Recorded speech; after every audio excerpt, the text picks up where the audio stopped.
Good afternoon, everyone, and welcome on into the Full Court Press.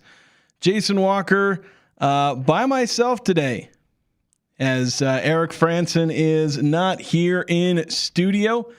He's off doing important things. You know, it's spring break for those here in the Valley, so he's off doing important things like, being with family and things like that. And so I guess that makes it more important than being here in studio. So I suppose we can forgive him for not being here on the air, 106.9 FM, 1390 AM, The Fan, as well as streaming online at 1069thefan.com and on the 1069 The Fan mobile app, as well as streaming live on YouTube, The Fan KLGN.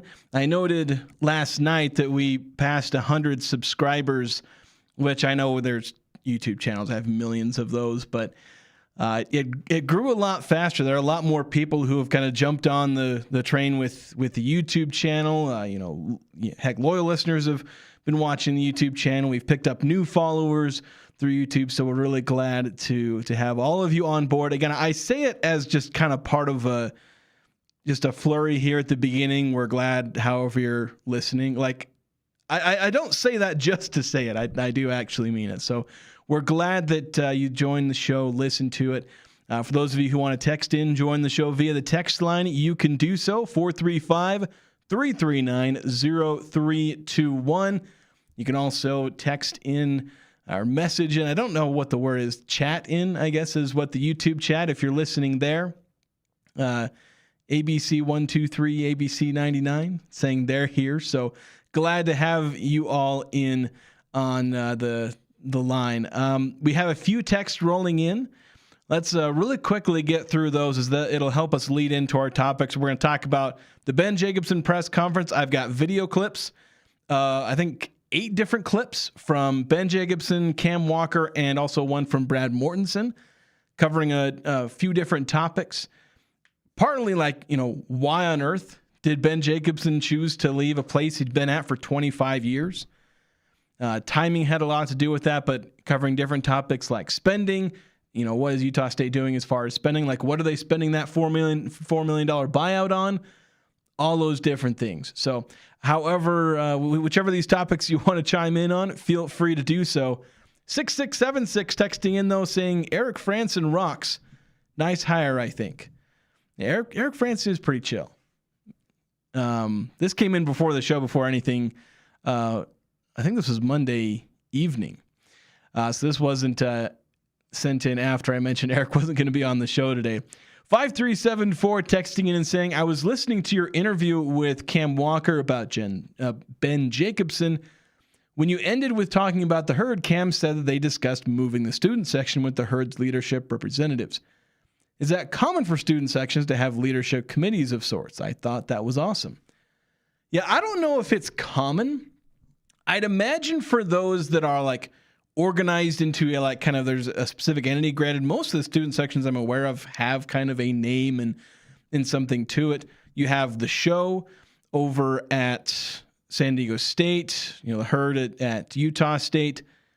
BYU, I forget whatever they call theirs, but I'm pretty sure they have some kind of leadership. I don't know how any of that leadership is organized. You have the Havocs down in Grand Canyon. So I think as long as there's some level of organization and activity, if the student section is formed into some kind of organization, as opposed to being, here's the student seating, like with high schools, like here's the student seating, but they're not like an organized body. With the herd being an organized and defined body, and I think there's even membership into the herd, I think, where you see student sections that have that aspect to it, much like the herd, there's probably going to be some sort of leadership council. But also there's student leadership councils with the school, those that represent the students. That's, where we get into talk about the student fees and different things like that. Brad Mortensen talked about, working with student committees when they were looking to raise the athletics fee. We'll have a clip on that later. That is one of the clips and it's from Brad Mortensen talking about student fees. So we'll get into that. But yeah, so the leadership committees, it's really nice to have those, because that's one of the things that does make the herd better. because they're the ones who are producing things like the bowl sheet. And I have to be really careful how I say that on radio. I have to really emphasize those E's. But yeah, different things like that. That's how stuff like that gets made. So it's really great having that from the herd and in their leadership. And the fact that not just that they have leadership, but that the athletics director is, talking with them, getting their feedback. You have an AD that isn't just calling the shots because he's there to call the shots. We talk about having the players have an input into who the next head coach is. So, and, he didn't just say, all right, I'm going to go hire a head coach and it's going to be my hire and I like who I like. The athletic director, obviously there are some final decisions and some judgments that he has to make, but he made sure to get input where he needed to get input. 2444 saying, let's see, make sure. Okay, that's just the one text. Saying, after hearing coach's press conference today, interviewing him and talking to others around the athletic department, how do you think things stand with the returning players? Do they seem pleased with the hire, and how likely are we to retain our key guys? So I know I did text or tweet out or something like that, and a lot of other people noted like there were players there, I think 6-ish, half a dozen, roughly half the team. Like it was Mason, Carson. I didn't mention Tucker being there, but a lot of people said maybe I just didn't recognize him. Although when I think back, he might have been sitting in front of me, which it's hard to miss a guy who's 6'9", but I guess I managed to do it. Zach Keller was there. I know he's not a returning player, but he was there. Braden Bowe. I think I'm missing somebody else, but you had about half the team there. And one thing I ought to say right off the gate, and I didn't say this in my initial tweet, I think some other people noted this, but if a player wasn't there, don't read into that as any sort of, is he going to stay or not? Just because they showed up doesn't mean they're going to stay. Just because they didn't show up doesn't mean they're going to leave. Because it was 9 a.m. on a Tuesday. And can you guess what might have come up at 9 a.m. on a Tuesday for a college student? So it's been fairly common for players to miss press conferences because they were at class. And so I would imagine that if they were all free, all of them would have showed up. It was just the ones who didn't have class at that particular moment. So that's something that I want to say off the bat as far as the players who attended the press conference versus those who were not there. As far as like how did they feel about it, that's something that I just can't speak to. I'm not in the room when these guys are having the real conversations. If there's one thing you'll ever notice if you go to one of these press conferences, and I have to emphasize that this has happened in multiple because I don't want to single out this press conference. Because whenever I've looked over to the players in any given year that these press conferences are happening, they all look the exact way I'd expect them to look. Kind of a little bored. Because honestly, if I, especially if I were, younger and a college student, even if I was, attending the press conference of my future coach, those events are often kind of boring. They're interesting to me because sometimes I'm looking at the game of like, did they have a good introductory press conference? Were there any, kind of clippable moments where I can then post them on, social media as part of, part of my job is trying to farm social media engagement and draw people to my work through that. So that's part of my job in the game that I'm kind of playing. So there's interest to me. But if you're a player, like, what are you going to get out of it? So that's why I say they often look bored, because what are they getting out of a press conference? They're not really going to get anything out of that press conference because of what they're going to go talk to the coach afterward. They're going to meet with him. So the players tend not to respond in any meaningful way during the press conference in the public area. Like, the most interesting thing was like when they were shaking his hand. Like that was, I think, the first time for most of those players they'd seen him in person. They'd had a Zoom meeting before, but they technically meet him in person, shake his hand. Mason introduces the coach to his wife, and there's nothing really for me to read into with the players, because to them the press conference is the most boring and uninteresting part of their eventual interaction with the coach. So I can't say that there's anything I can read into either with which players attended the press conference or how they reacted during the press conference. So that's kind of my thoughts there. 1818. I guess I already answered this question asking, do we read into which players were at the press conference and who wasn't? Yeah, I would say no. The class exists. There are players who are just not free. And it kind of ends up being against the mission of where they talk about, they use the term student athletes and all that. They would kind of be hypocrites if they said it's okay for you to skip class so you can attend a press conference. When, again, that's kind of the least important interaction between the players and coaches is attending a press conference. It's really about attending the meeting where all the players gather together and meet with the coach in the Spectrum or in the practice facility, wherever they choose to have that meeting. So there's no reason to read into what players were there and what players were not. Because Great Osobor attended the press conference of Jared Calhoun. And that intro press conference, and he was gone. Like that's there's players have attended the intro press conference and then left, and players who didn't attend the press conference, like I can't remember if Ian Martinez. I don't want to say anything that isn't true, but like there were players I'm pretty sure who missed Jared Calhoun's intro press conference and they ended up staying. And again, players who attended that ended up leaving. So that's not something that I would necessarily read into. 8632 saying Odom has, Calhoun has, to be totally honest, Jacobson has right. As far as filler words, Calhoun certainly did he put right into everything. I don't have like a interesting filler word. I just say and then I skip syllables in the middle of my sentences.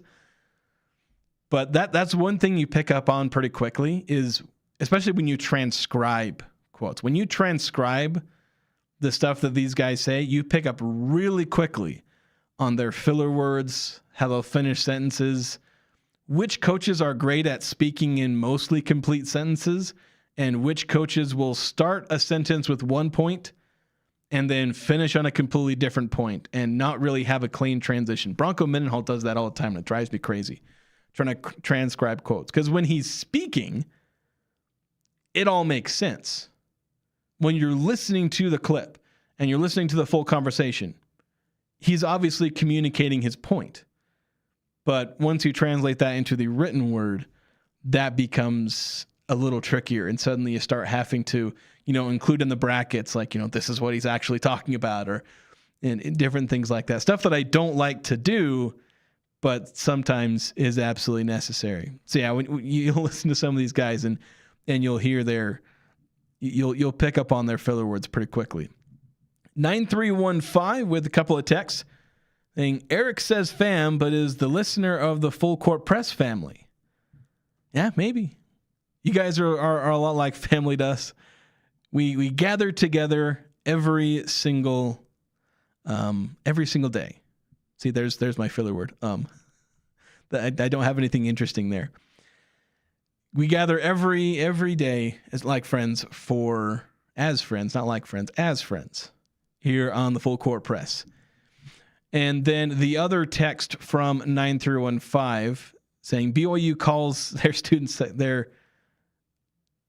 UVU student section. I think that's just the UVU student section is just that's the joke, is that all the UVU students are BYU rejects. So, and all the BYU fans are UVU graduates, but they, just still root for BYU. Then we had a text on the YouTube chat.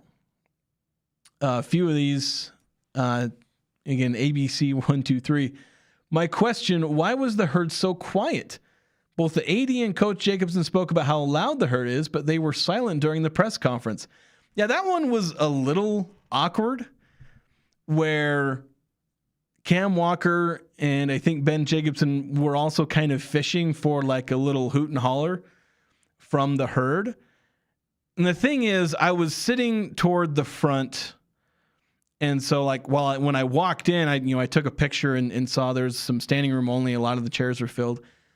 I don't think a whole lot of students were there, although I didn't turn around to actually look. I just assumed that there were very few there because, again, class.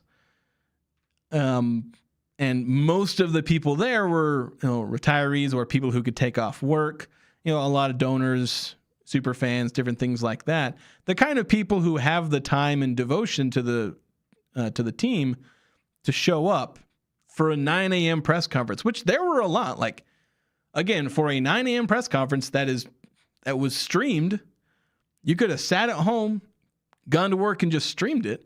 There were a lot more people than I think have usually attended these, especially when they're kind of happening at that time of day.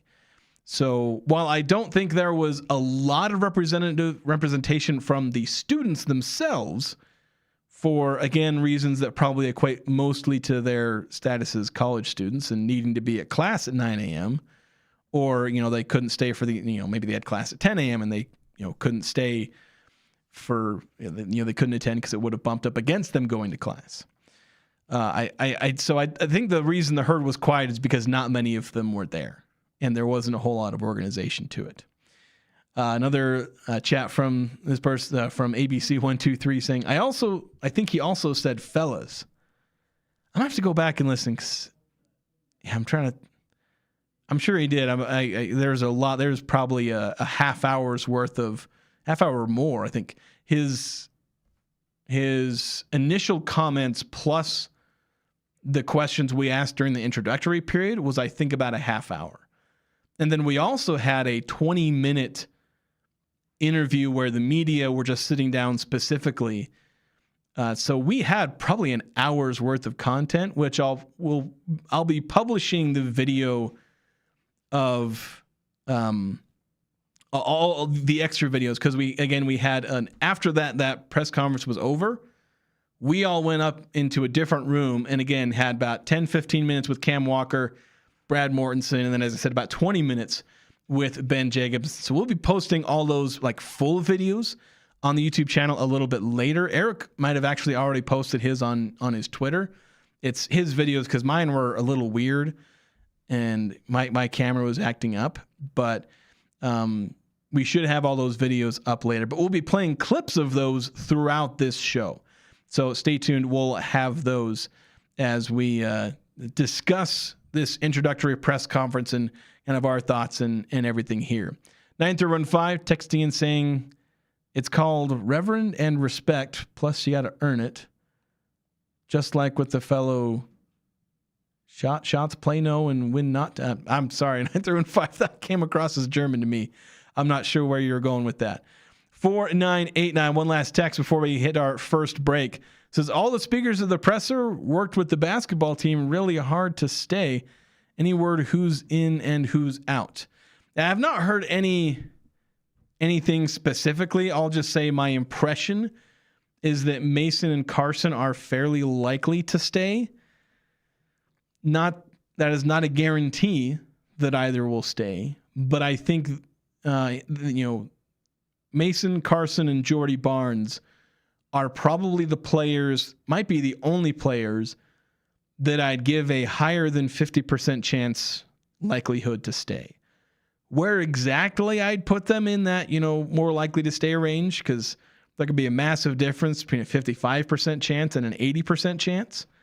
I'm not sure yet where I'd put them. I just say those three are your most likely to stay. Guys like Adlin Elamine, David Awizi, Braden Bowe, and Kingston Tosi. Like basically all of the freshmen and redshirt freshmen, given they were recruits of Jared Calhoun, there's a high likelihood that they leave unless Ben Jacobson can, give a really good pitch, because he really believes in developing freshmen, where he's developed a lot of freshmen. He's used the transfer portal, but you look at his players, even during the NIL transfer portal era, he's tended to keep guys multiple years and develop them. He'll get, he'll get some out of the transfer portal and he's utilized it well, but he really likes being able to develop guys from early on and then turn them into stars a year or two down the line. And so I think he'll have that pitch for those freshmen. But again, for a guy like Adlon Elming, who's going to get a lot of attention, especially from Jared Calhoun, where he really believes in him and his ability to be a high-level athlete, he's someone that could make that transition to Cincinnati and be an impact player. You know, Elijah Perryman, same way. You know, again, those were players that Calhoun recruited, and those are players who have the talent and capability of playing at that power conference level. I mean, they can be stars at Utah State. They can also be key players for a good Cincinnati team. And so I think Jared Calhoun is going to go after some of those players and other people. Like, even if Adlon Elming goes in the portal, he could end up going to like Virginia. Ryan Odom, when Ryan Odom was at VCU, he recruited Adlon Elming. So he could end up going to, you know, Virginia or something like that. There's no guarantee they would necessarily follow Calhoun. But there's a decent likelihood that a lot of these players transfer. But we'll see. All the coaches, when they come in, they talk about, you know, recruiting the players they got. And then they kind of go from there. So we'll see exactly in the coming days. But as I said yesterday, after today, I know you think, okay, we've made it this far, and only 2 players have said they're going in the transfer portal. David Oweezy and Carson Templin have both said that they are entering the transfer portal. And you think, okay, we've escaped that. The portal hasn't opened. While there are other teams where they're having tons of players into the portal, like Fresno State's got like 4 or 5 already. But I think now a lot of these players have been waiting to see who gets hired, waiting to see what's coming, and now they will be entering the transfer portal in the coming days. So I think we're about to see a rush of Utah State players enter the portal because they've waited, they've been patient, and there are some who are going to decide this isn't for me, and they want to enter the transfer portal, which is unfortunately kind of a fact of life. We'll get to some more text coming up next, along with some clips that we have from Ben Jacobson, Brad Mortensen, and Cam Walker. So all that coming up here on the Full Court Press on 106.9 FM, 1390 AM The Fan, and streaming online at YouTube at The Fan at KLGN.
Welcome back to the Full Court Press. Jason Walker here with you on 106.9 FM, 1390 AM The Fan, and streaming online at 1069thefan.com and on the 1069 The Fan mobile app, and of course live on YouTube.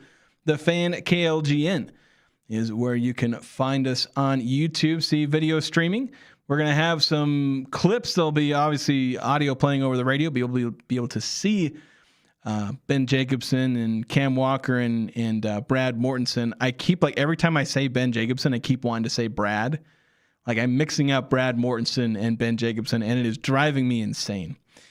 Wanted to play a couple of interesting clips here and we'll see how smoothly some of this goes with playing some of these clips. But there was one where we were talking with Cam Walker about, I think it was Brian Priest asked him about, did he have any relationship with Ben Jacobson? Like, was he on that radar? I know we brought up, we're talking with Cam Walker yesterday, like, how soon did you kind of know that Jared Calhoun was going to leave? And, what was that process like? And so Cam Walker was talking about how he'd been, kind of running along two different paths, like having two tracks available, like one if Jared Calhoun stays, one for if he leaves, and he was preparing both ways. And so for the one track of if he leaves, then he was preparing a list of names. And so he had a list, and Ben Jacobson was apparently on it, though he ended up being surprised that he was available. And so here's what Cam had to say as we discussed that with him earlier today. Contact between you. Yeah, and that's a good question. Who did initiate contact? I did not have a relationship with Coach before. As you run these things, you're running patterns simultaneously, and so you're constantly talking to agents and who might be available and who might not, and different things. So you've got your list. Coach Jacobson has been on my list for a long time as an unbelievable basketball coach, and one that if you get the privilege to work with, you would take. I didn't think he was movable. I didn't think that he would leave, and so I was digging, and his agent kind of was talking to me about the position. His agent represents several people, and it worked out that when I described the job to the agent, he said, I might have some other people that are interested. And I said, okay, well, let me know. He goes, let me fill it out. And he called me back, I think the next day and said, what do you think about Ben Jacobson? And I was kind of like, okay, now we're talking. So that was kind of what spawned that.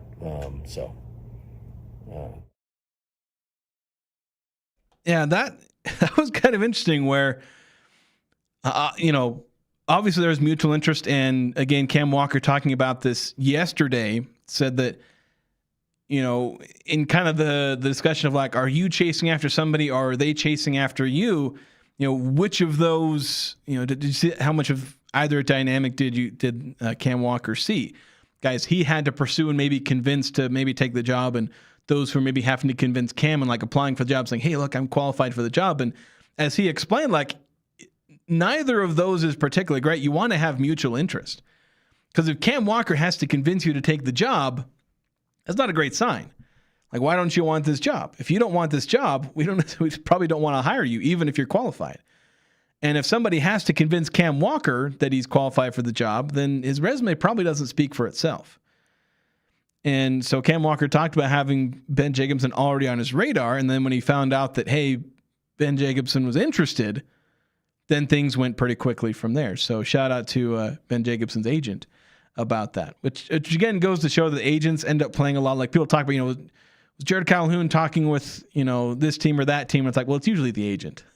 Usually the agents who represent, a lot of times several different coaches. So like Cam Walker didn't even approach this agent asking about Ben Jacobson. He approached the agent maybe asking about other coaches. And then the agent was like, well, maybe Ben will be of interest. And so that's kind of the interesting thing there. Going back to the Young Power Sports Logan text line, 9-3-1-5 had a bit of a.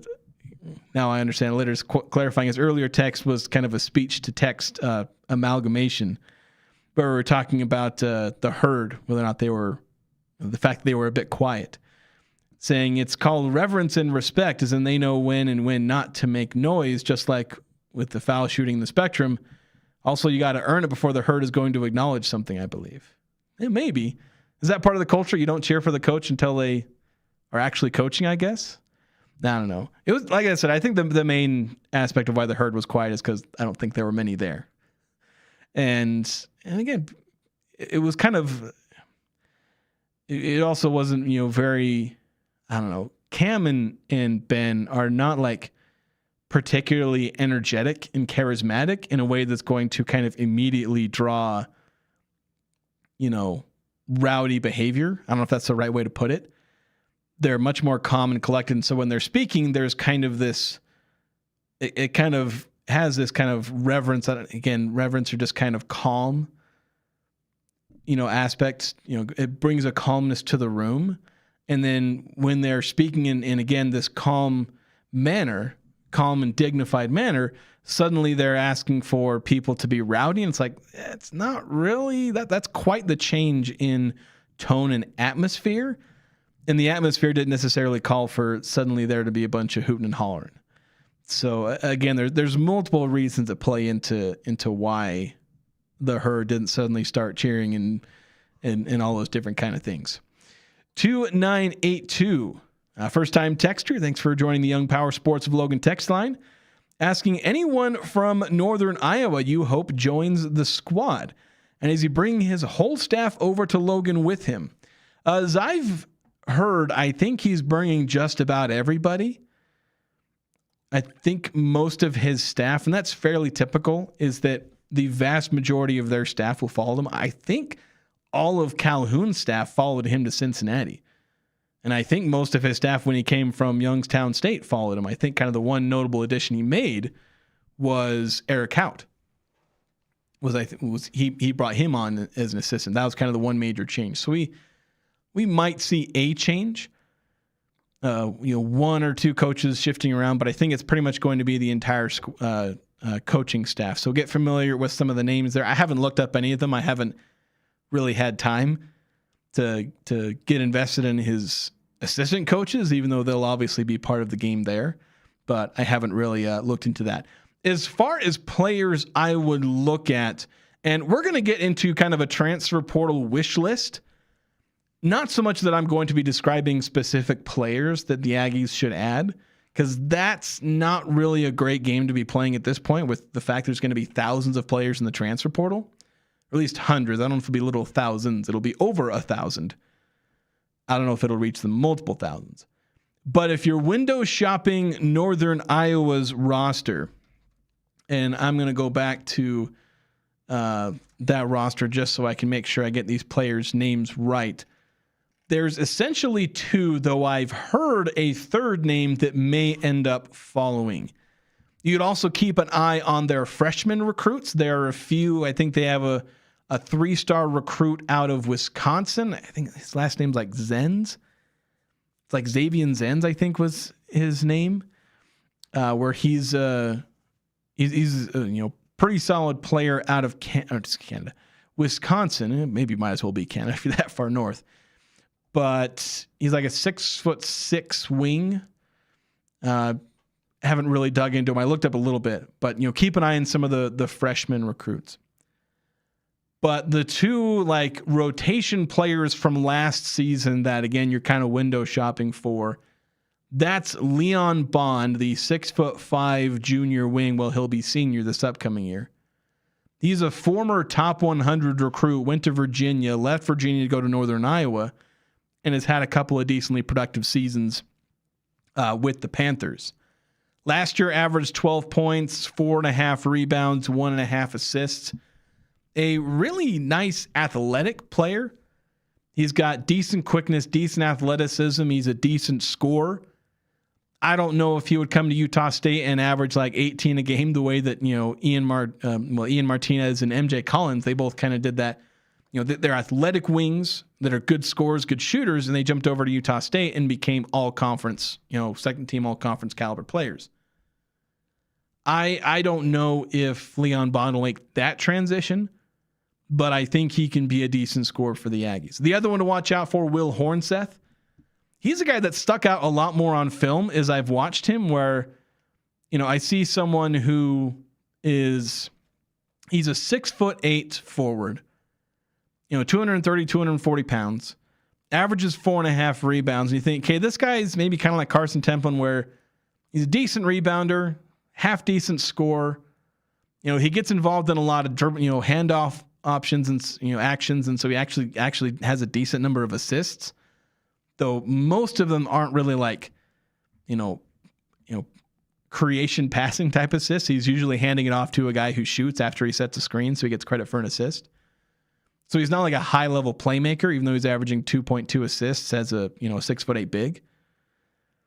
But I was a lot more impressed with him on film, especially on defense, because I was talking yesterday, at least I think I mentioned it yesterday, where the defense of Ben Jacobson does a really good job at denying players a spot in the paint. Heck, I may not have talked about this in the show yesterday, and I think I tweeted about it late in the night, but Will Hornstead was actually really good at rim denial. Doesn't get a ton of block shots. I think he does average like 0.9 blocks. Is about as many as Carson Templin averaged. 0.6, even fewer than I thought. But he averages, he's able to deny players shots at the rim. He does a really good job at defending the paint, even without blocking shots. That was something that kind of impressed me on film. But yeah, he's a sophomore, gonna be junior, 6'8", so he's got decent length. He's not a particularly great athlete. And again, he doesn't stretch the floor. He took 9 3-pointers last year.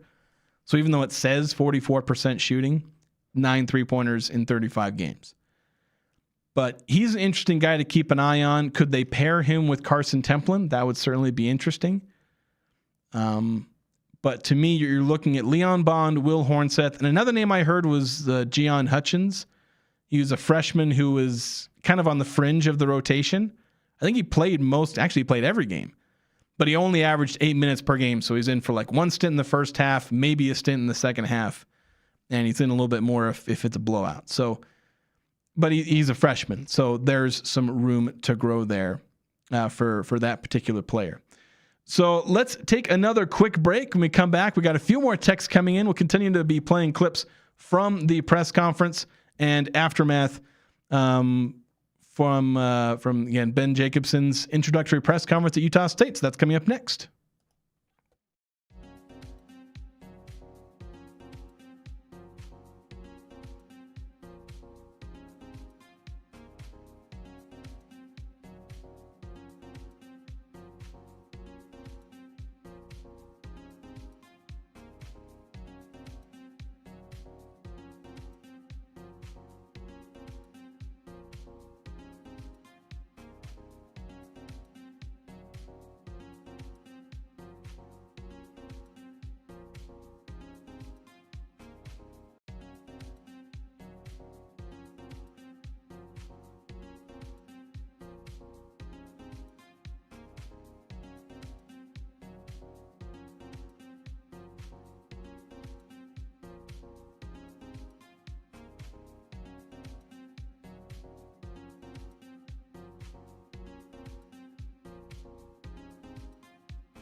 Welcome on back to the Full Court Press. Jason Walker here, all by my lonesome, at least in the studio. We got the text chat to help me out here. 435-339-0321 is the number that you can text in if you have any thoughts. We're also trying to keep an eye on the YouTube chat. Got a couple people in there sending their thoughts in as we continue discussing Brad. See, I did it. Ben Jacobson. I keep wanting to say Brad. Ben Jacobson's introductory press conference, which Brad Mortensen was at. Wanted to play one particular clip, though. This one was interesting. It's one that I asked. Of course, I love all the answers to the questions I ask. Of course, it's why I asked the questions.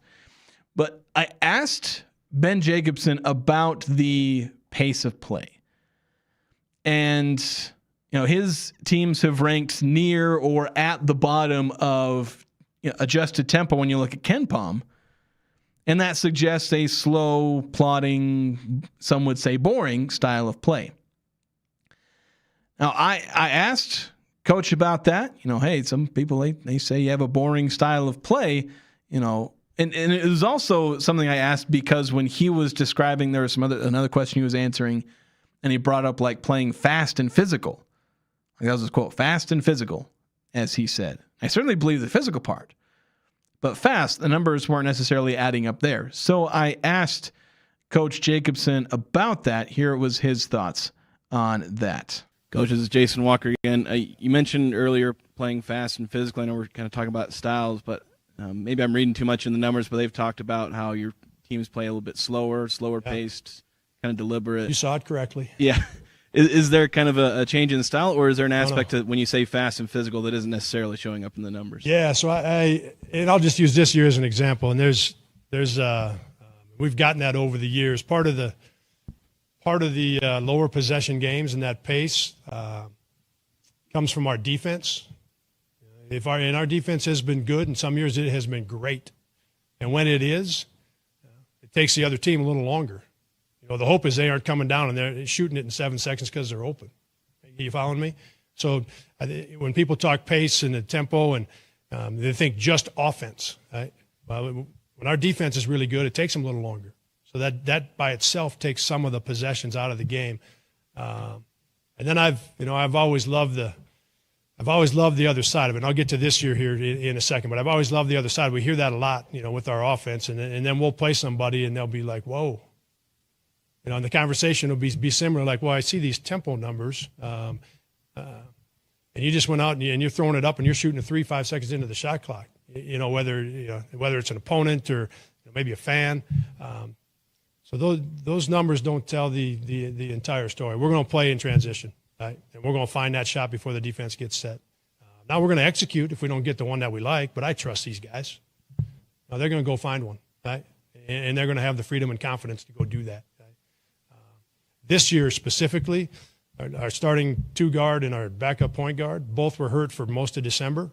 And at that point, we're a little shorthanded. And our best opportunity we had, the Wichita State at home and Tulsa in a tournament, and we're going to St. Mary's. Our best opportunity to be successful in those games was to be deliberate with the two injuries to our backcourt. Right? So it just changed our dynamic from a roster standpoint. And when they got back in January, we lost our starting power forward for about 4 or 5 weeks. So we stayed there a little bit. But if you anybody watched the Valley tournament at all, we won 4 in 4 days. And if you watch those last 3 games, I don't know if the guys had a chance to peek at it or not, but you're going to love it. Right? That thing is moving. Right? So you're right in what you read. There's a part of it that I like. Because once that game starts, like there's no hiding then. Right? Now you can see these numbers. Once the game starts, there's nowhere to hide. Right? We know what we're going to do. There's nowhere to hide once that game starts. So, great question. Yeah, so that was interesting. And then I went and I double checked the numbers because I was like, okay, there's something I missed. Or again, it's something that could not show up in the numbers. I know I look at numbers a lot because I'm a numbers guy, and I didn't play college basketball. I got to make up for that gap somewhere, and knowing the numbers helps. But even the numbers back it up because again, outside of this past year, and Ben Jacobson talked about how they played slower on offense this past year than they normally do. And when you look at it, Ben Jacobson's teams have tended to be middle of the pack in terms of pace. They're not blazing fast on offense. He's never played blazing fast on offense. But they've had their average possession length. That's what I'm looking at with KenPom, where he ranks teams not just by their total adjusted tempo, but like how long is their offensive possessions and how long are their defensive possessions. And the numbers back up very much so what Ben Jacobson says, where their offensive possession length is middle of the pack. It's usually somewhere in the 100s, 150 to 200 in that range. Not like super high, not way above average, usually not even above average, but middle of the pack. Their defense, though, their defensive possessions, where they actually don't force a lot of block shots and they don't get a ton of steals, they just play good, effective defense. They bog other teams down. The other teams take a whole lot of time on their possessions.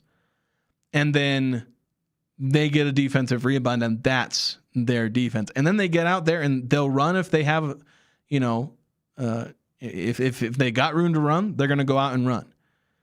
But they, something this last year they did play a lot more deliberately, but they can play fast if they need to or play faster.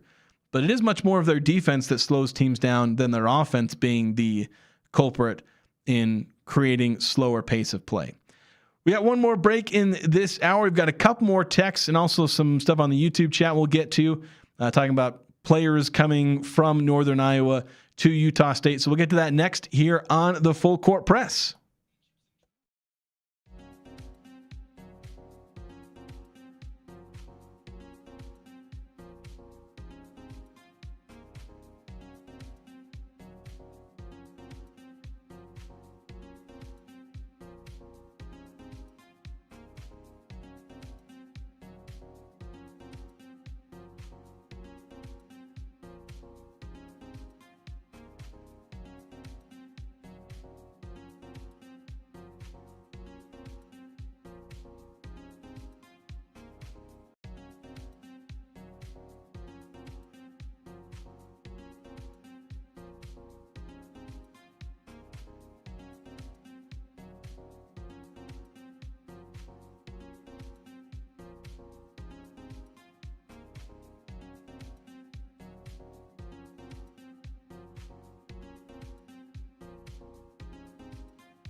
Welcome back to the Full Court Press. And a reminder that at Napa Auto Parts, they got batteries, headlights, wiper blades. They're all in stock and on sale now. You got Chemical Guys car wash and detailing kits. They're only $49.99. Pick up the last bags of Blue Heat Ice Melt at only $10. They got, we probably don't need the Blue Heat Ice Melt anymore. Air fresheners, shop towels, sea foam, and more. Again, on sale at your locally owned Napa Auto Parts stores. They got locations from Preston all the way to Providence.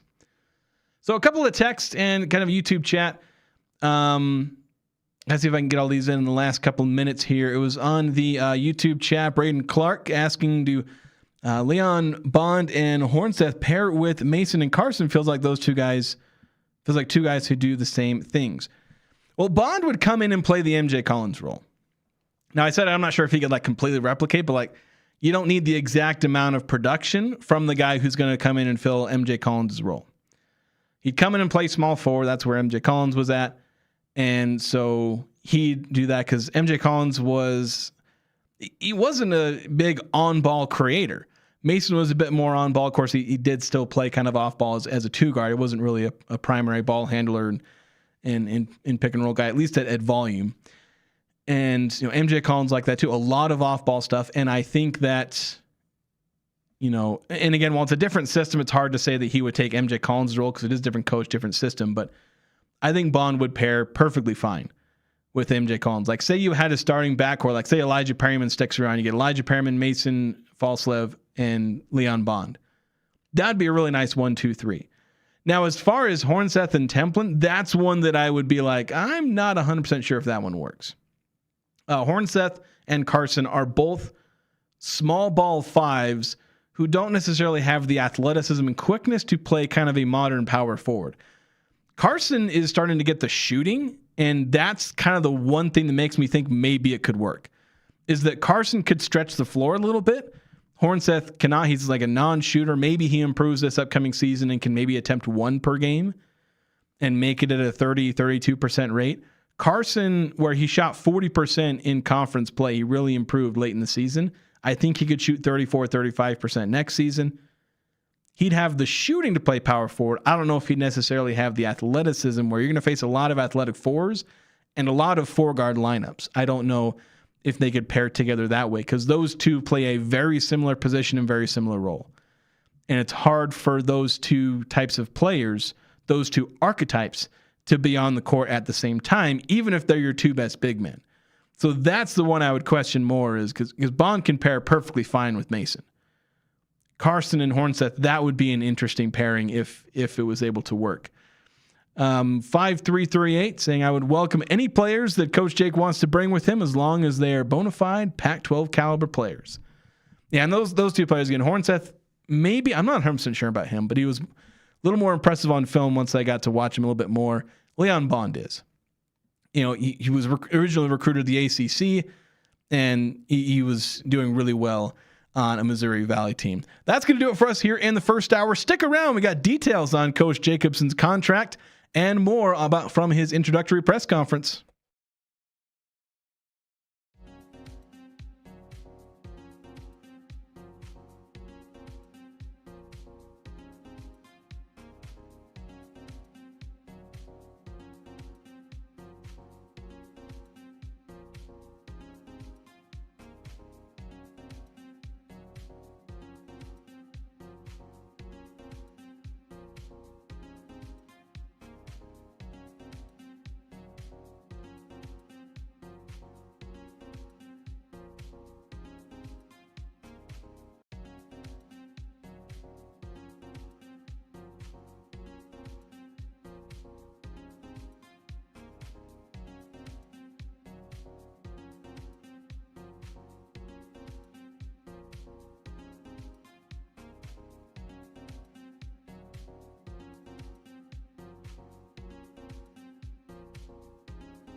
Welcome on back into the full court press. Jason Walker, missing Eric Frandsen, so I can't say that. That's usually part of my opening flurry. Jason Walker here with Eric Frandsen, and I can't say that at the moment. Eric Frandsen off spending time with family. Got spring break here, and since, I don't know, I'm just still a bachelor, so I don't got family, so I still have to come into work today. Of course, Eric was at the press conference. He was there. He was doing his job today, but just took an early out. But you got me on the show here on 106.9 FM, 1390 AM The Fan, streaming online at 1069thefan.com and on the 1069 The Fan mobile app, and of course on YouTube at The Fan KLGN. Feel free to join us there. That's where you can see video if that helps. If the viewing experience is better than just the listening experience, that option is there for you. We're going to talk Ben Jacobson's contract details to start off here. I put in a records request yesterday. They got back to me this morning, or I think it was maybe early afternoon.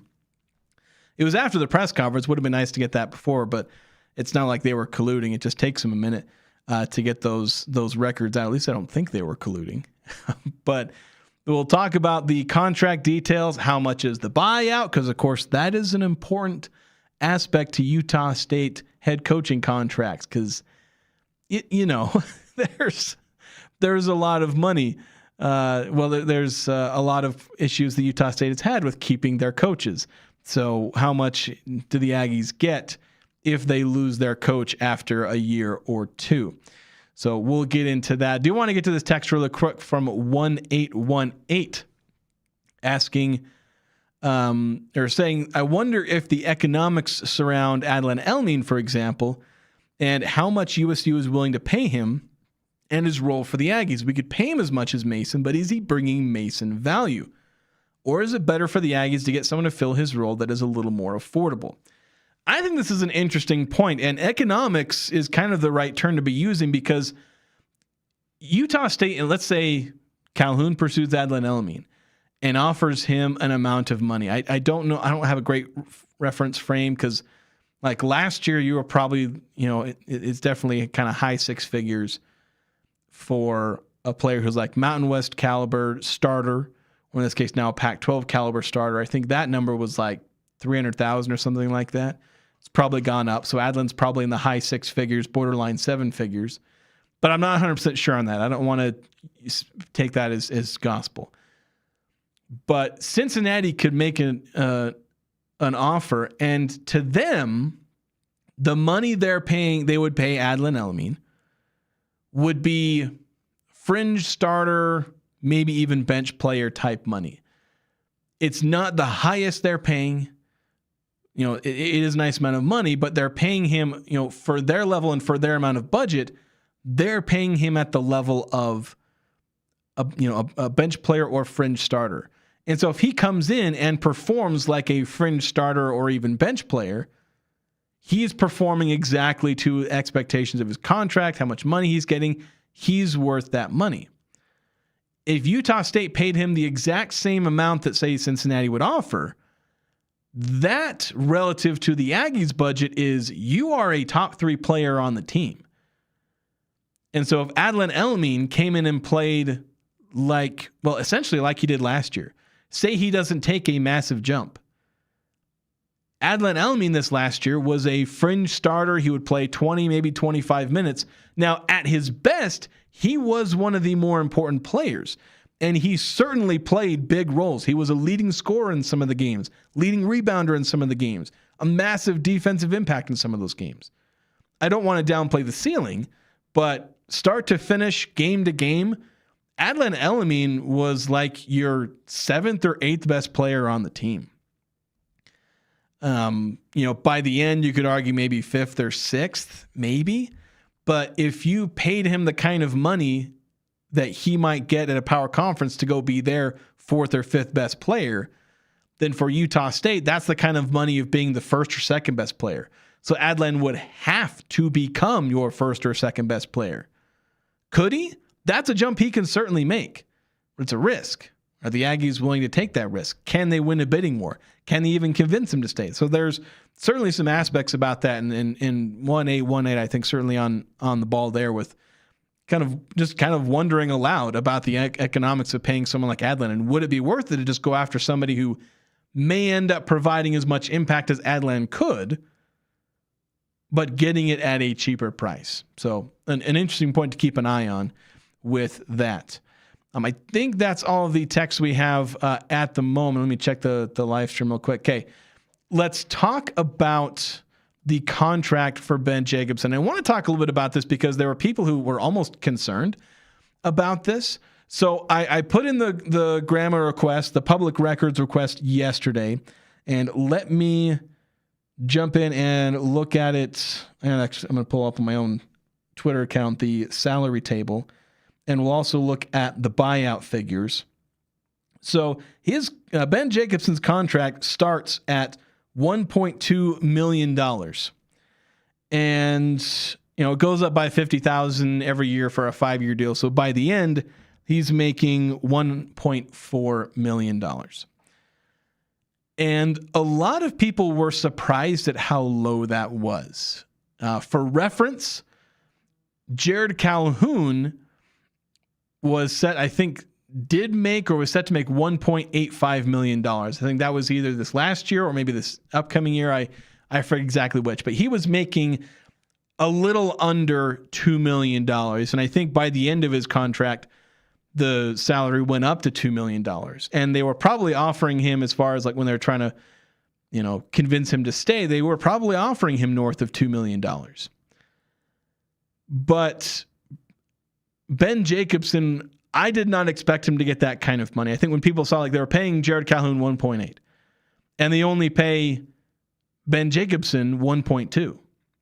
Well, keep in mind that Craig Smith, Ryan Odom, and Jared Calhoun, all of their first contract with Utah State, I'm pretty sure the money was just about exactly the same, where they all started at like $800,000 or $900,000. I think it was $900,000 for each of them. Maybe Craig Smith was at $800,000. I can't remember, but essentially all of them were $900,000, and they went up by $25,000 every year. And that was the initial contract they gave to, I think, 4 straight head coaches: Craig Smith, Ryan Odom, Danny Sprinkle, and Jared Calhoun. They all got this $900,000 initial contract. Every single one of them. Even after every single one of them were typically offered an extension. Like Danny Sprinkle was offered an extension that was probably going to pay him as much as Jared Calhoun ended up getting. Turned it down and left. So the Aggies handed a $900,000 contract to Jared Calhoun. Same with Ryan Odom, where they were trying to keep him, and with Craig Smith, trying to keep him as well. All of the initial contracts for Utah State head coaches through Jared Calhoun were paying the coach $900,000 initially. So the fact that, Ben Jacobson's contract is, the fact that it's over $1 million is actually more than they usually pay.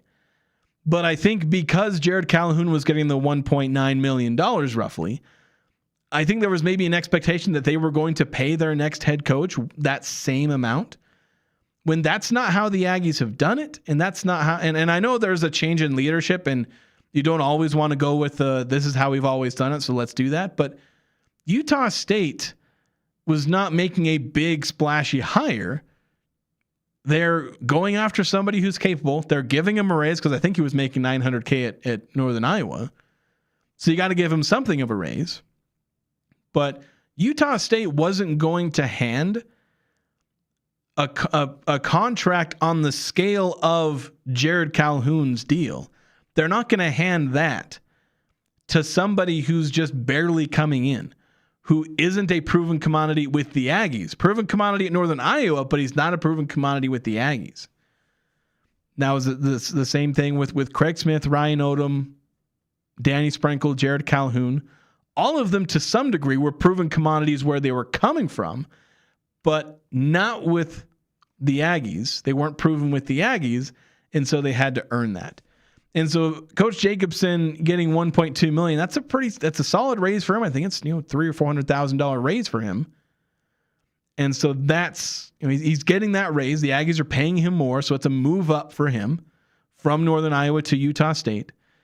But I'm not surprised that he's not getting the kind of money from Jared Calhoun, because to be quite frank, he's not Jared Calhoun. As far as like Jared Calhoun was a known commodity at Utah State, where he had proven he could win here. He was likely to continue winning here. And so that's why Jared Calhoun is getting paid that kind of money. Ben Jacobson has not earned that at Utah State. And so he's not going to get that kind of money at Utah State until or unless, it seems inevitable that every coach is going to succeed. So it wasn't going to happen until he ends up having a really solid first year, which most of these, Ryan Odom's the only coach out of these last 5 who didn't have a fantastic first year. And even his was decent because he went to the NIT. Stu Wood on the YouTube chat saying, what was Jacobson getting at UNI? Again, I think it was $900,000. I haven't looked specifically, but a lot of people have thrown around the $900,000 mark. So basically, his peak after 25 years at Northern Iowa was what Utah State typically given as an entry-level salary for their new coaches. So Utah State giving a raise to $1.2 million, you're never going to, inflation hits us all, but they were never going to stay forever at that $900,000. And the thing is, Utah State with Craig Smith and Ryan Odom and Danny Sprinkle, Jared Calhoun, they were all hiring up-and-comers. So it was a little easier to go cheap with that. Whereas now they're hiring somebody who's far more established.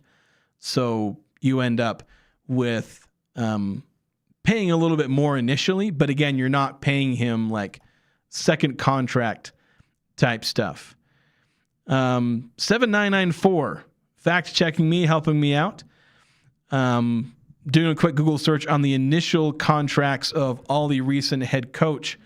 Craig Smith, less than I remembered, $650,000. Ryan Odom, $800,000. Danny Sprinkle, $900,000, and Calhoun, $925,000. So I was definitely off on my assertion that Craig Smith was paid around the similar. But yeah, with Odom, Sprinkle, and Calhoun, all in that $800,000 to $900,000. So they're getting that, that initial all in that range. And so, that's kind of the reference frame that we're working with. Utah State usually gives $800,000 to $900,000, that they'd gone up to the point where $900,000 was their base. Now we're going to 1.2. Although again, there's the factor of you're hiring a more established guy who was already making $900,000, where none of those coaches were, some of those coaches were lucky to be making half of their initial contract at Utah State before they came here. Utah State can't quite double, or isn't quite willing to double the money that Jacobson was earning at Northern Iowa. 8003 asking, have you guys heard of any other players expressing intentions to enter the portal besides Templin? Probably all of them. to be blunt, pretty much all of them. The only ones who might not enter the portal at all are probably Mason and Jordy. I would expect, again, in the coming days, expect to see a bunch of Aggies announcing their intentions to enter the portal. Some of them might wait until April 7th, but I would expect most or all. Like, just pencil it in.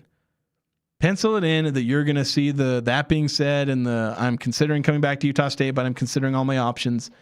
A bunch of those posts, including from Mason Falslev, though I think if there's someone who is decently likely to just say, no, I'm coming back, it'll be Mason and maybe Jordy. Carson maybe will get a run it back type tweet. We'll see, Instagram post, tweet, whatnot, wherever their preferred social media is. But basically, again, expect everyone to announce their intention to enter the portal. Just expect it. There's no one that is safe, so to speak, from entering the portal. Just consider them all in the portal now. That's just how it is. That's the attitude and approach that needs to be taken by fans, is that everyone is currently in the portal. Because even if they're not in the portal, they're hearing from teams. Mason's hearing from teams. Adlin's hearing from teams. They're all hearing from teams. So consider them in the portal now, even if it's not an official thing. One thing on the contract for Ben Jacobson. See, I keep wanting to say Brad. I have to like pause so that I can wrap my head around this to say Ben instead of Brad. And I'm going to call him Brad at some point. But Ben Jacobson, his buyout, and this is an important thing because coaches are going to get poached from Utah State. That's just how it works these days. And with Jacobson willing to move now, he was willing to leave the place that had him there for 25 years. He's kind of realizing his ambitions. He could very well turn around and do the same thing to the Aggies. He's not guaranteed to put down roots here. He might just use it as a stepping stone to have one last hurrah, try and get up to the power conference levels just to realize his fullest ambitions.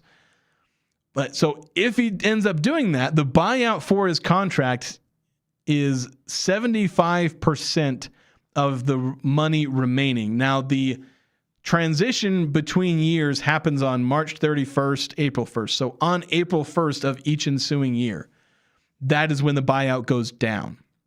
So for instance, if for whatever reason he terminated his contract tomorrow, it would be like $4 million, $4 million, and I forget how many hundreds of thousands, but like 4-point-something million dollars.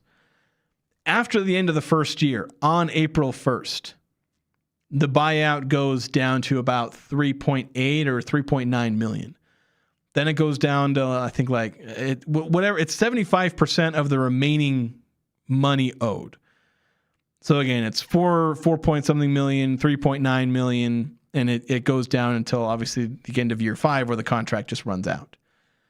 So, and that buyout number is going up. The amount of money owed by the coach, or technically, whoever pays the buyout, technically according to the contract, the coach owes the buyout, but obviously that money ends up being paid by, whoever's poaching them.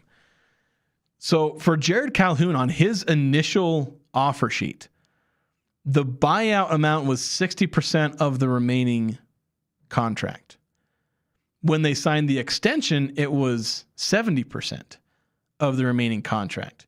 Now with the initial contract for Jacobson, it's 75%. So the Aggies are getting more and more aggressive of, look, you're going to be paying us more and more money. We're kind of sick and tired of having all of these coaches leave us after 1 or 2 years. We're going to get paid if you leave us.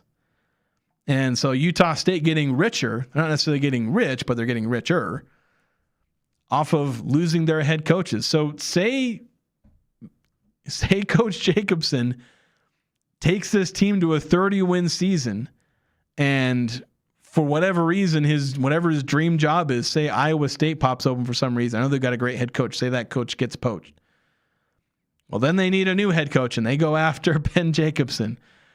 Utah State may be in this position next year where they have to get a new head coach, but they'll be $3.9 million richer if the coach leaves on or after April 1st next year. Though if they leave before then, it would be $4+ million. So that's kind of some of the details for the contract. We're going to take another break here. When we come back, we'll talk a little bit more about some of the economics. The fact the Aggies have gotten a little bit cheaper, like how much money is Utah State going to have to play with? Are they going to use that Jared Calhoun buyout money toward the roster? We've got another clip from Cam Walker talking about spending, kind of a long one.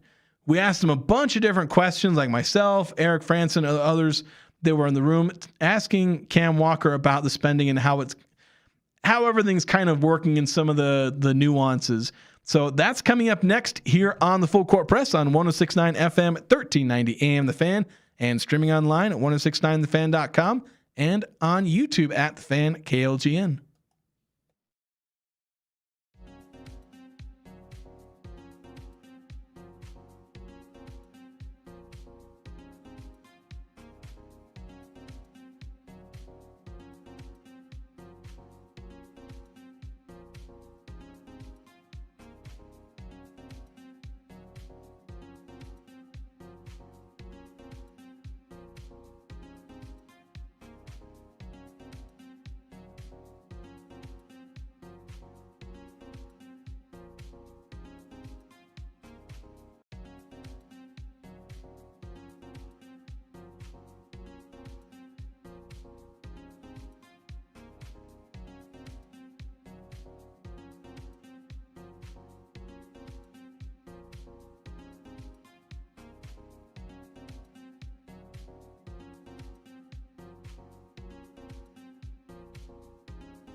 Welcome back to the Full Court Press. Jason Walker here on 106.9 FM, 1390 AM The Fan, streaming online at 1069thefan.com and on YouTube at The Fan at KLGN. A reminder, the indoor air in our area can be up to 5 times dirtier than outdoor air, especially during dry winter months. Dry air keeps dust and allergens floating longer and sending them deeper into your lungs and making sickness more likely. Mountain Valley Heating and Air installs high-efficiency steam humidifiers that use 1 gallon of water with no waste to improve air quality. So call 435-753-5170 for a free in-home air quality assessment from Mountain Valley Heating and Air. I'll tell you, the indoor air in our studio, not really the studio, it's not too bad here, but like in our office, we're doing some big renovations. Well, not big renovations, some renovations, and they're refinishing a bunch of kind of the wood lining everywhere. I forget the proper name for all this stuff, but basically turned our place into like a gas chamber, like all the chemicals and whatnot. Of course, all the workers, they're wearing all their gas masks, but I basically couldn't work in my office today, my cubicle, just because there's chemicals in the air. It's like I was able to sneak in there to grab my work computer and had some important stuff on there, and that's about all I could go and grab. And then it kind of had to run back to the studio, do some work from here. But wanted to talk a little bit about kind of the financials of all this. We were talking about the contract details of Ben Jacobson, and also wanted to play a clip from Cam Walker. I need to double check which clip I've got here, which one it was. Yes, that's the one where we're talking about spending. And so we asked Cam Walker about spending. I asked the question initially, like, because there's like the questions, obviously the fan base, and even me and Eric have talked about this. Like, where's that $4 million buyout going? We were talking yesterday, like, do you put it all in one go? Do you put it all in the one basket to spend on this year, try and get yourself the best possible roster? And the answer appears to be no, partly because, as Cam Walker will kind of end up detailing later when I play the clip, like, they'd ideally not even actually tap into that buyout money to meet their goals. They'd rather meet their goals without having to tap into that money and be able to use that in whatever ways they need to. They want to be able to hit their NIL and revenue sharing goals without having to rely on that buyout money. They'd like that to be icing on the cake. So here's what Cam Walker had to say when we were asking those questions about spending. And again, this is about a 5-minute clip, because I asked the initial question about where that buyout money is going to go. And then we kept asking follow-up questions about things like NIL, revenue sharing, money staying within the basketball program, and sharing assets among all the different programs. So it's a bit of a long clip here from Cam Walker. Coach, this is Jason Walker again. You mentioned earlier playing fast and physical. I know we're kind of talking about styles, but maybe I'm reading too much in the numbers, but they've talked about how your teams play a little bit slower paced. Yeah, deliberate. You saw it correctly. Yeah. Is there... Certainly, we don't plan to rebuild, right? Now, in this day and age, you retool every year, and that's just life with the portal. But certainly that money is available to be reinvested in the basketball program. I hope we have big goals for increasing the budget, increasing our NIL budget, and doing big things in that space. I would like, that money is available as a backup plan. I would like to go earn some money through a number of mechanisms. We've got to increase ticket sales. We've got to plans with sponsorships, plans with donors to close that gap. But that does provide a little bit of kind of a security blanket to be able to make sure that we can guarantee Coach Jacobson is at a certain level. But I'd like to backfill a bunch of it. I mean, the best thing would be if we could hit the numbers I've given him for what we'd like to spend on NIL space and not spend a dime. Then if that's the case, Carter and our fundraising team probably need a raise. But that's going to be the goal, is to reinvest that money into the program. But and does it stay with basketball specific, or do you use it generally in athletics? Yeah, I think we'll probably use that money for basketball. But it's not program by program and department by department, I don't really operate in this like buckets, right? We have to resource all of our programs at a level where they can chase championships. Some of them are doing that a lot. We've seen that this year, and they're very competitive. We have to keep them there.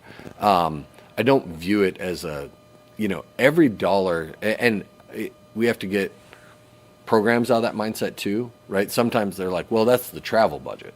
Well, the travel budget could very quickly be the NIL budget. The dollars we spend aren't different colors. They all come out the same color, and we don't necessarily have just certain money for certain things. So when we save money on a certain aspect, travel's cheaper, that's money that can go towards nutrition or it can go towards something else. It's all one pot. And I think we need to fundraise in that way so that it's all going into one pot, and then it's the responsibility of me and the rest of the administrative team to make sure we allocate it properly to put people in position to chase championships. Jared Calhoun kind of talked about that $2.4 million kind of roster of last year, but then also not getting any money from the university. He kind of said multiple times that was going to change this year. Do you have any specifics, or can you talk a little bit about that? I don't necessarily want to give the special recipe out to everybody. But yes, there will be dollars. We are not using university dollars for NIL. As far as like what we get help from the university and institutional aid, we're not using it that way. So it's easy to say we're not getting money, but the reality is we are getting supported in a very significant way by the university, impactful and helpful. Not more so than years past, but they've been doing this for a while, and it's great. The university is supporting us in significant ways, so I don't want to say they're not. What that frees us up to do is to allocate some of the other money to be able to go towards stuff. So when we don't have to cover maybe travel or scholarships, we are then able to cover that other stuff. So in that case, there is kind of a little division of how we want to spend the money. But I think it's important for us to really focus everybody. Again, this is not just how much money can we get. It's also how smart can we spend every dollar, right?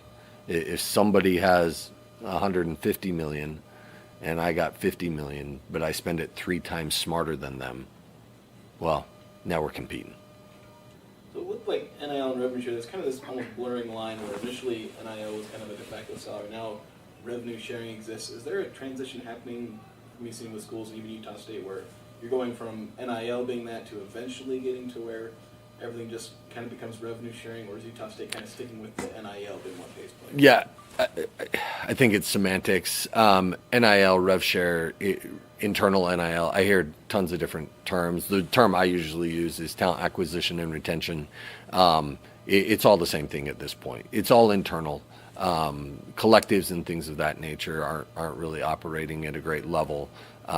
At some places they are, but unless you're going to hit the $21 million cap, which in order for you guys to get out of here, you're going to have to make a donation to get us to the cap. We didn't tell you that before you came in, but They're like $3 now. well, we'll take them. But we are going to continue to push, and everything can be internal and given to the university, and then we can allocate it in that. Yeah, so that was Cam Walker again, a long talk about revenue sharing, a bunch of different things, even a joke about media having to pay to contribute. And yeah, I don't have a whole lot of money just to drop toward Utah State trying to make the cap. I mean, if they could get to the revenue share cap of $21 million, yeah, they'd be competing like heck. They'd probably be in the Sweet 16 right now. And Jared Calhoun would probably still be here, but those are all what ifs.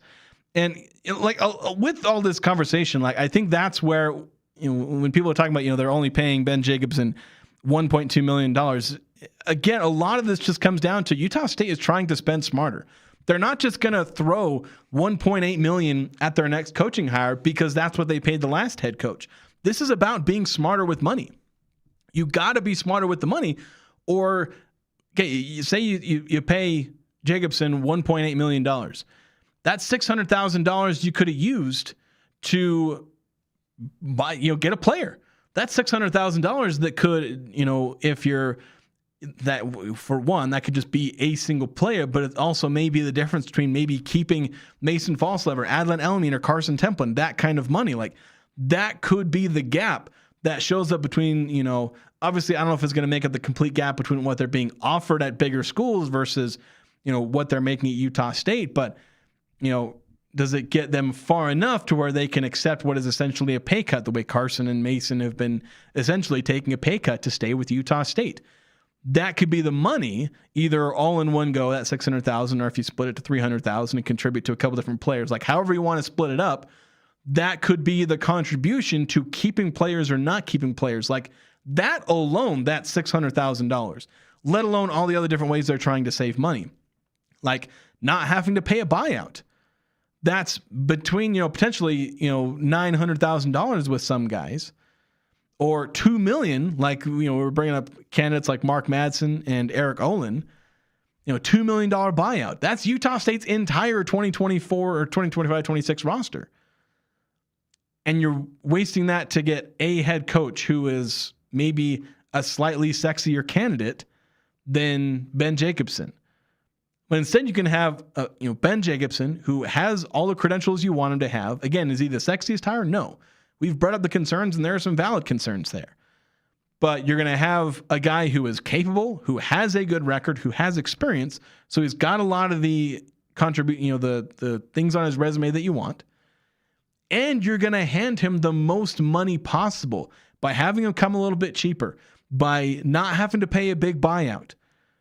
So by not having to pay as much as $1 million in buyout, and by, where some of these other candidates you would have had to pay between, $800,000 and $1 million, and by paying him $1.2 million instead of just saying, well, all the other coaches, their coaches are paid $1.8 million, their coaches are paid $2 million, instead of just throwing out that money, because that's what everybody else does, by paying him $1.2 million, by not having to pay a buyout, you've got yourself essentially $1.6 million, depending on how you want to do that math. Somewhere between $1.5 and $2 million worth of money that you saved by spending smart, and that money stays with the program. You can use that for, again, anything. It doesn't have to be NIL, doesn't have to be revenue sharing. It can be travel, nutrition, all these different things. And that $1.5 million can go a long way just for the basketball program, where their entire budget is like $6.5 million. You can get yourself like 15% of your budget, save 15% of your budget just on being smart with your head coaching hire. That's the kind of stuff when Cam Walker talks about spending 3 times smarter than everyone else. He's saving in this way by getting a qualified candidate on the cheap and not having to pay a buyout, not having to pay as much money.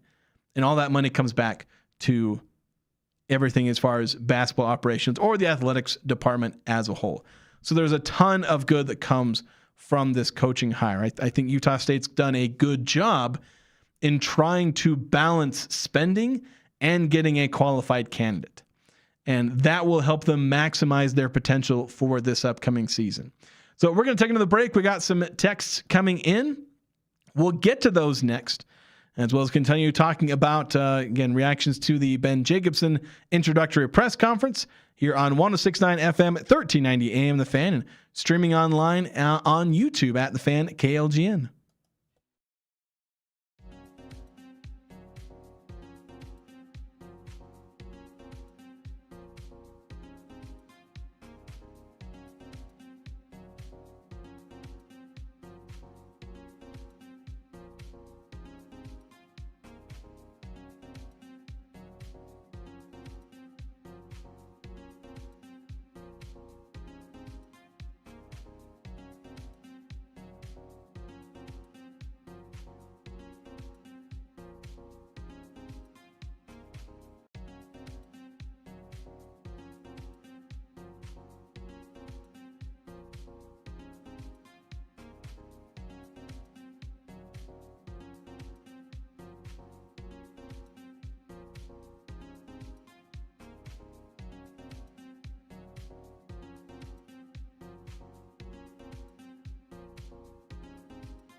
This Saturday, April 4th from 10 to noon, it's the Young Power Sports Logan Easter egg hunt. Free family fun. They got 4 age groups, a $100 golden egg in each group. Food, music, big prizes. That's all there at the Young Power Sports Easter egg hunt. Again, this Saturday, April 4th, 10 to noon. As they also sponsor our Young Power Sports of Logan text line, 435-339-0321. 8968 texting in saying, as with most of the new coaches that come in, I need to give it a wait and see time, but give it time. I would very much like to see the teams have no hiccups and maybe better. I would like to see a good coach stay a while. Boy, I'm dreaming. Yeah, unfortunately, that's kind of the dream, is that you think, oh, this next coach, he'll be the one that stays. Well, this next coach will be the one that stays. And this next coach will be the one that stays. And you keep thinking, Utah State still can never hang on to its head coach. It always ends up being that struggle. So one thing I wanted to bring up with Utah State, you've got the upcoming transfer portal. And the question is, who does Utah State bring in? They're likely to lose players. Well, they're guaranteed to lose players in the transfer portal. The question is just how many. How gutted will the roster be? There's obviously thoughts of players from Northern Iowa coming over to Utah State. You look at the guys who still have eligibility, and you see Leon Bond, Will Hornseth. There's also, again, Gian Hutchins was one person reporting. I'm not going to report anything definitive, but there was one person who was pretty convinced that Hutchins was going to follow Ben Jacobson from Northern Iowa to Utah State. They're, basically a lot of the high school recruits, you think they would follow Jacobson to Utah State. Of course, as I was contemplating portal additions, one of the players I've kept an eye on, where I was very convinced that this player was going to enter the transfer portal because they've not played very much at the power conference school that they are at, and that is Olivier Rioux. I think I've said his name right. He's got a French name. He's from Canada. He is a 7'9" center. And, I see his name and I'm like, Utah State needs a big, bruising, center. This is a guy who's 7'9" and like 300 pounds, which, you think 300 pounds is a lot, but it's like, this is a guy who's 7'9". There's a lot of him. He has to weigh 300 pounds to be healthy. So he's entering the transfer portal and likely to transfer down somewhere. He wasn't getting any playing time at Florida, wasn't likely to get any playing time. He's the tallest player to actually play. I don't know if anybody's been as tall or taller, but didn't actually get in the game, but he's the tallest player to ever play in a game, score in a game, get a rebound. Basically anything he's ever done, he's the tallest player to ever do it at the college level. Could he end up coming to Utah State? Probably not. I highly doubt he'd come to Utah State. Just, I don't know. Could he? Sure, but just the odds. That's kind of the main thing. Is what are the odds that he comes to Utah State?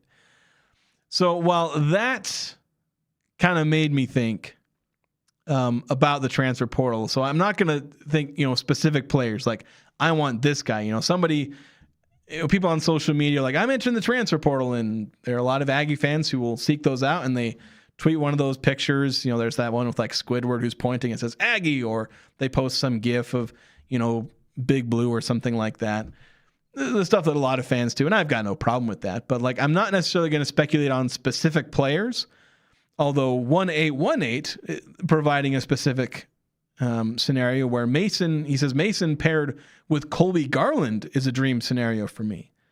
And yeah, adding a scoring guard, Colby Garland, he's a very talented scorer. That's something that, that could be something that Jacobson does, where again, maybe it's not and again, this is where I don't pick specific players, because specific players coming requires specific circumstances, and it's hard to really nail those down. So to me, I look at types of players. What type of player do you want? And so there's a couple of different players that I like. So when I look at Leon Bond, while he's someone that you can pick on and say, hey, there's a very specific connection, there is a very specific circumstance and a likelihood that he comes to Utah State, and he would come in and play that small forward position. But he, in essence, represents one kind of archetype that you would want Utah State to bring in, and that is a 6'5" or 6'6" small forward who has any number of attributes, but you like to see someone who can, put the ball in the bucket at any level. Like if you get a guy who's capable of being a double-digit scorer, you like that. You like the athleticism, the ability to be a two-way impact player. Leon Bond has that. So it's not so much that I, would really want Leon Bond specifically to be on the Aggies. It's that he represents the type of player you'd like to see come. And it's also why, despite the fact that I like Will Hornseth as a player, I'm not sure the Aggies specifically benefit from his archetype of player, especially if they keep Carson Templin, because they play a similar role, and you don't necessarily want to have two guys with completely overlapping skill sets when there's a scenario where you can't play both of them. Because, if you have a shooting guard and a small forward who have redundant traits, that's not necessarily a bad thing, because there are a lot of similarities between, at least at the college level, between the shooting guard and small forward position. So while Leon Bond and Mason Falslev may do some of the same things, it's not as punishing at those wing positions because there's kind of supposed to be some redundancy at those positions.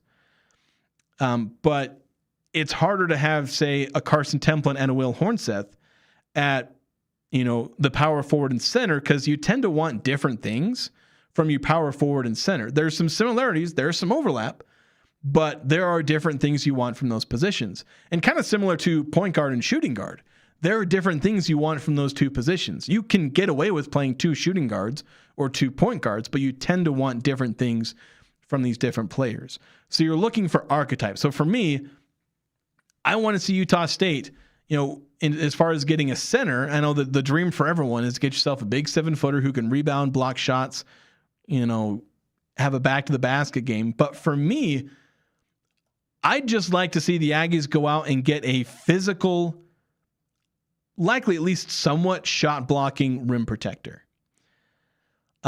Basically, more so than having a back to the basket game, having a post up scoring game. While that is something you'd like to see, to me, what the Aggies lacked the most was a big physical rebounding presence. Carson Templin could be physical and hustle player, but he didn't have a big presence in a literal and sometimes metaphorical way, where he didn't necessarily dominate the paint. He was just able to do a lot of things in the paint. He couldn't physically overpower people, couldn't bully people out of the way to get to the bucket or to get a rebound or to block a shot. He was good in what he did, but again, it's in that small ball center way, where there are advantages to having a small ball center, and I don't want to diminish Carson Templin. But there are certain archetypes you want to have on the team because it provides you more versatility. In certain situations, Carson Templin works.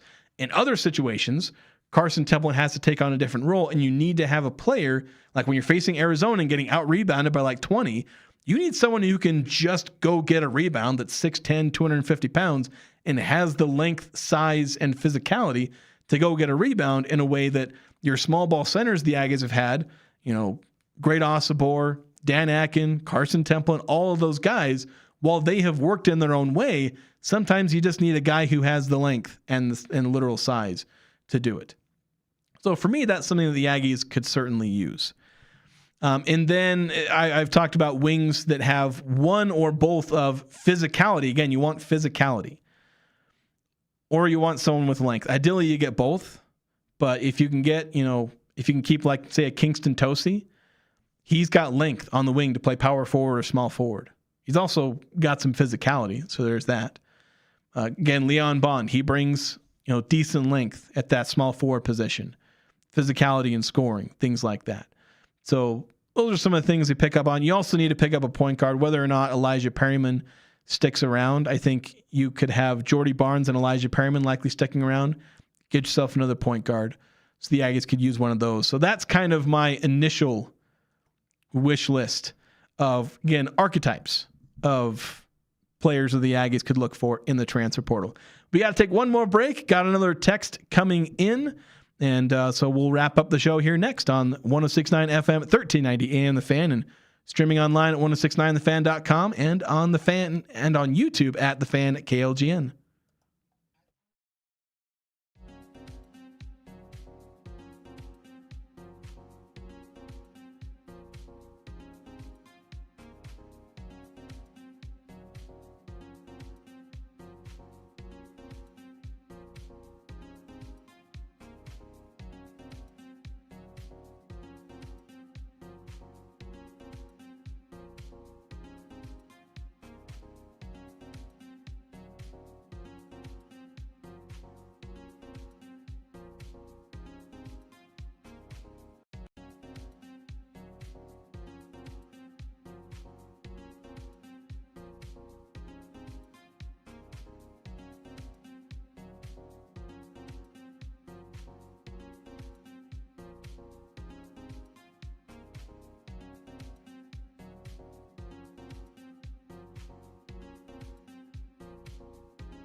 Welcome back to the Full Court Press. Man, the bump music was a lot shorter that time. I usually wait for like 5 or 10 seconds.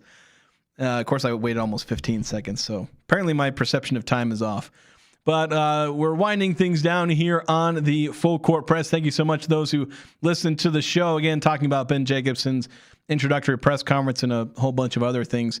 We had 8367 on the text line saying, seems like Utah State could afford 2 MJ Collins types this next year. I would love it if one of those key scorers to be center, pay extra for it. It's been the wall USU has hit every postseason. Yeah, Utah State, needing that center. And again, it doesn't have to be a center that like plays 30 plus minutes, because a lot of centers that size, unless you're like, one of the best, you're usually not playing more than 25 minutes.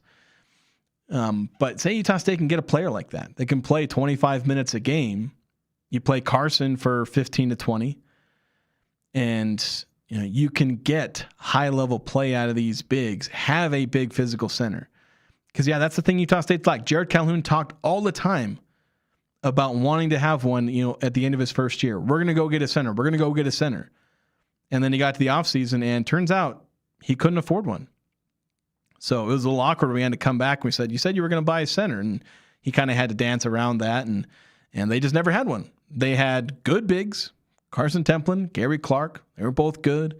Zach Keller had his moments, but none of them had the big physical presence that other bigs they played did. You know, they didn't run into too many of them in Mountain West play. A lot of them tended to be kind of, you know, either bigs that didn't have the versatility and the overall talent to play volume minutes, although some of them still caused them problems at times just because they were big and tall and could, again, cause issues. Or there were, you know, other small ball bigs. You know, Elijah Price was like that. He was basically playing center. He was like 6'9", power forward, but he's playing center, and he was good at it. Like Carson Templin is good at playing center, even at 6'8". But Utah State lacked the funds to buy themselves the kind of center. I think this year, assuming Utah State has caught up, because again, they're trying to double or triple their NIL, but a lot of times the cost for players is doubling or tripling every year. So is Utah State actually catching up? If they have gained ground in the NIL space, then they can go out there and splurge on a center. And yeah, so they can get 2 transfer players that maybe you can expect to be potential all-conference guys. You get an MJ Collins. Can you get a second or third team all-conference wing and a second or third team all-conference center? You add that to Mason Falslev, who's probably going to be preseason all-conference in the Pac-12. You know, if the Aggies have the kind of money, they can bring in a high-level center, a high-level recruit. You know, go find a low-major, you know, player who's like 6'10", 6'11", that went out and averaged like 9 points, 8 rebounds, and 1.5 blocks. You know, can you find that kind of player where normally those guys get paid $1.5 million to go play 15 minutes a game at a power conference team? But can you pay them enough money? I mean, I don't know if you can pay $1.5 million for one of those, but can you pay them enough money to come play 25 minutes and be a high-level contributor for your team? That's something that could be a difference this year for the Aggies. They can get that type of player. Maybe. That's something I can't say because I don't know if NIL values have the inflation of NIL valuation has matched the Aggies' growth in NIL. Because if it's directly matched, the Aggies are going to be exactly in the same place this year as they were last year, trying to do more with less and never really catching up to anybody. But that's going to do it for us here on the Full Court Press. Again, this has been Jason Walker here with you. Eric Frandsen will be back tomorrow as we continue to discuss the latest in Utah State sports. Things are going to start winding down a little bit, but still a lot of things to talk about. Utah Jazz also winding down their season, as are the Utah Mammoth. So we'll get into those as well. But make sure to stay tuned here on the Full Court Press.